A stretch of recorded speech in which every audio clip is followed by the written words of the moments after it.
That Aussie host and media personality Jason Dundas is kind of a man about town in Hollywood, interviewing some of the biggest names over there. But this all changed on March 15 when all the cameras stopped rolling. Look at this. This is Hollywood right now. 3.5 weeks into quarantine, at least another 4 to go. You're only allowed on the street for essentials like food, which is what I'm doing right now.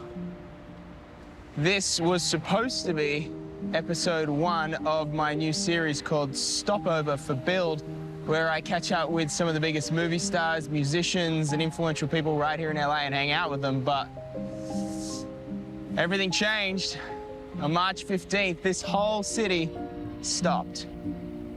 Oh, it's insane to see LA. It's like a movie. Yeah, like a ghost town in Los Angeles. Jason Dundas joins us from Hollywood with more. Jason. Hey, buddy. Just must be so eerie. You know, a bustling and always busy city has just been brought to a standstill. So when can you go out? And when you do get out, what is it like walking through those streets? Yeah, well, good to chat with you guys. So morning, first of all. But we just found out 2 days ago that they've extended the stay at home until May 15th now. So you pretty much can't leave your house until May 15th. But when you do need to go out, it's obviously for essential business, if you have to go and get food and things like that. But, you know, LA County is a city of 11 million people. And I live smack bang in the middle of Hollywood. So it's a really, really busy part of the world.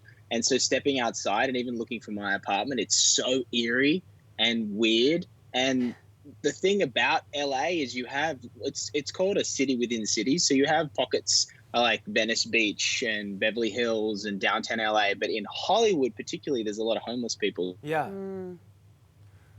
Uh-oh, he's frozen. We've got to get him back. Let's see if he comes back to us. Jason, do we have him? No. Well, we're looking at the footage here. He's saying, and he's right. There's a big concern, and it's a concern we're having in this country too. But when you go to LA, the sort of poverty that you see there and the homelessness that you see there is really quite intense, and it's a lot for the city of Los Angeles to sort of get their heads around while they're trying to protect their citizens as well. Jason, you were just talking about the homeless situation there, and it is quite big. It's probably bigger than I've seen it anywhere else in the world. So how is LA coping with that?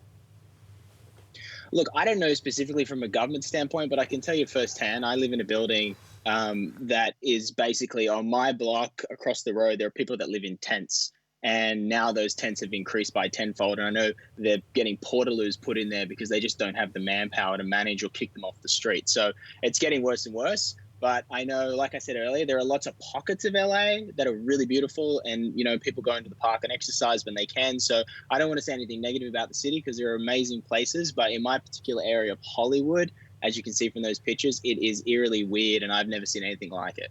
Yeah, well, the entertainment business, it's huge for the US, bringing in about $69 billion a year. A small delay in filming costs money. So what does a complete shutdown mean for productions? Well, I run a production company called Dundas Media. I have 6 people that work for me, and, you know, we make over 100 videos a month. And overnight we stopped, and a lot of our clients into Australia, like Foxtel and Build and the Today Show, we just can't produce videos anymore because when the movies and TV shows aren't being made, they're not having the premieres, they're not having the Golden Globes, they're not having all these awards. When those films aren't in production, the people in catering, in wardrobe, in deliveries and transportation, the ripple effect in the city is insane. And already it's a city filled with so many people who are aspiring actors who are already unemployed. So now those people are completely, you know, most of them have bailed out of the country. So it's a really weird time, and there's a lot of people unemployed.